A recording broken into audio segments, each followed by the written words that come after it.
आज हम लोग बात करने वाले हैं पार्टिसिपल्स की। पिछली वीडियो में हम लोगों ने इन्फिनेटिव टू की एक्सरसाइज सॉल्व की थी। अब देखिए पार्टिसिपल होता क्या है।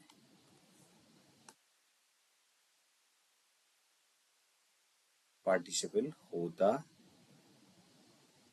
क्या है?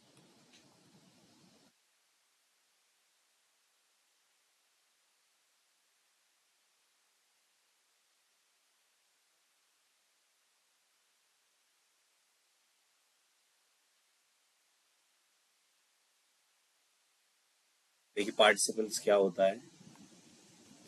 A participle is that form of a verb.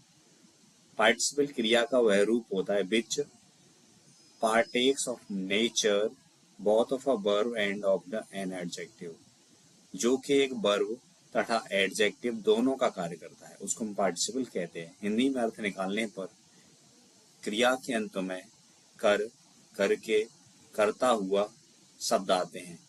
इसके तीन रूप होते हैं। पहला प्रेजेंट पार्टिसिपल। प्रेजेंट पार्टिसिपल क्रिया की फर्स्ट फॉर्म में आईएनजी जोड़कर बनता है, ठीक है ना। Turning to the left you will find the house. दाएं मुड़कर तुम्हें एक घर मिलेगा। I found the child sleeping. मैंने बच्चे को सोया हुआ पाया। समझो और समझते हैं कैसे बनेगा ये। क्रिया की फर्स्ट फॉर्म में आईएनजी जोड़कर बनेगा। जैसे घर जाकर हमने खाना खाया, तो reaching home we took food, ठीक है। या माँ को देखकर बच्चा रोने लगा, तो सीइंग द मदर, बच्चा रोने लगा, यानी यहां से आ गया the child began to weep. ये हमारा क्या है, प्रेजेंट पार्टिसिपल। देखो पास्ट पार्टिसिपल क्या होता है, ये क्रिया की थर्ड फॉर्म होती है और एडजेक्टिव की तरह काम करती है, ठीक है। The रॉटन eggs were thrown away. रॉटन होता है सड़ा हुआ, और रॉट की थर्ड फॉर्म है रॉटन, तो ये एडजेक्टिव का काम कर रही है। यहाँ अंडे फेंक दिए गए। कैसे थे अंडे, सड़े हुए, तो उनकी विशेषता अंडों की क्या है, रॉटन। This is faded flower. यह मुरझाया हुआ फूल है। तो फेडेड की थर्ड जो फेडेड है वो फेड की थर्ड फॉर्म है, तो ये एडजेक्टिव का काम कर रहा है।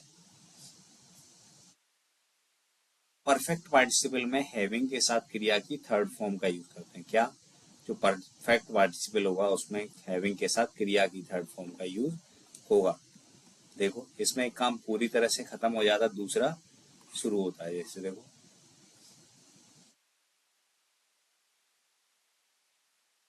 परफेक्ट पार्टिसिपल हैविंग के साथ वर्ब की थर्ड फॉर्म का प्रयोग करते हैं। Having sold this old house. इस पुराने घर को बेचकर Ram bought a new one. Ram ने नया घर खरीद लिया। Having completed his studies in England. England में अपनी विद्या अध्ययन करने के बाद ही रिटर्न होम, वह घर वापस लौटा। परफेक्ट पार्टिसिपल क्या होता है, हैविंग के साथ, यानी हैविंग के साथ क्या होता है, क्रिया की थर्ड फॉर्म का यूज होता है, ठीक है। निम्नलिखित वर्ब के प्रेजेंट पार्टिसिपल का प्रयोग किया जाता है, किंतु दोनों के बीच में यदि आवश्यकता हो तो नाउन या प्रोनाउन का भी प्रयोग किया जाता है। Keep, smile, get, catch, imagine, find, leave.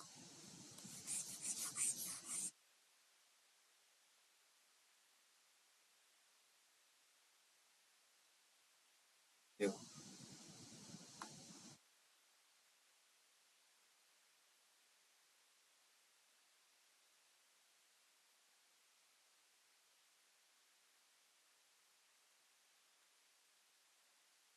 जिन वर्ब के बाद प्रेजेंट पार्टिसिपल का प्रयोग किया जाता है किंतु दोनों के बीच में यदि आवश्यकता हो तो नाउन या प्रोनाउन का भी प्रयोग किया जाता है। Keep, smell, get, catch, imagine, find, leave, set, hear, see, start.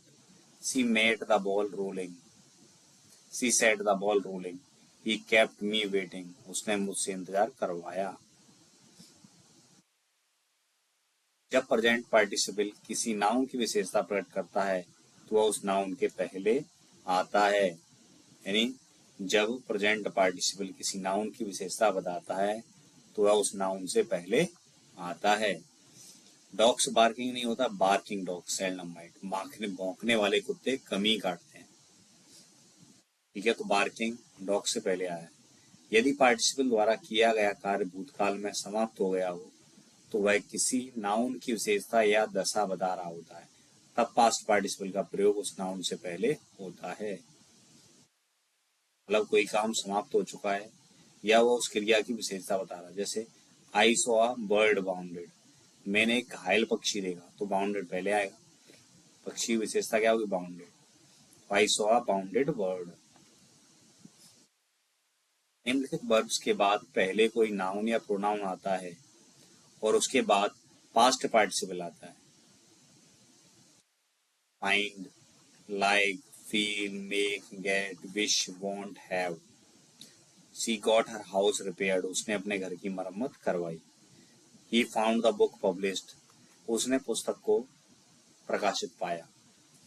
आगे देखो।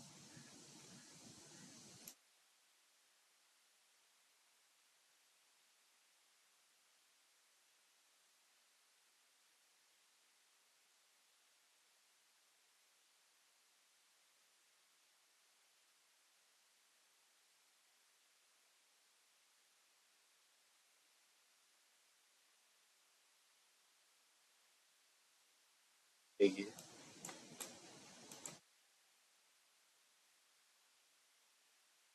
जब पार्टिसिपल द्वारा किया गया कार्य पूर्ण रूप से समाप्त हो गया हो तो वहां परफेक्ट पार्टिसिपल का यूज करते हैं। जैसे writing a letter he posted, पत्र लिखकर उसने इसे पत्र पेटिका में डाल दिया। तो ये काम जो पत्र लिखने का पूरा हो चुका है, इसलिए क्या आएगा? Having written a letter he posted it. यानी हैविंग के साथ क्या आएगा? थर्ड फॉर्म आएगी। Being a hot day I could not go out, तो यहाँ बीइंग पहले आ रहा है, सब्जेक्ट दोनों ही डिफरेंट है, एक मौसम के बारे में बता रहा है और एक आई के बारे में। तो क्या होगा? It being a hot day I could not go out. If वाले क्लाउज के बाद जो भी है उसको छोड़ दो। देखो,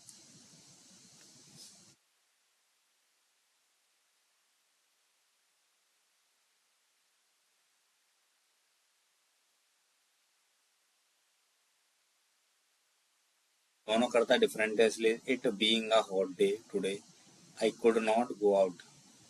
प्रत्येक वाक्य में पार्टिसिपल का संबंध किसी नाउन या प्रोनाउन से होना चाहिए। Playing in the garden a snake bit me, playing in the garden I was beaten by a snake, बगीचे में खेलते समय मुझे एक सांप के द्वारा काट लिया गया। While I was playing in the garden a snake bit me। I hope dear students आपको ये समझ में आया होगा। Thank you watching this video।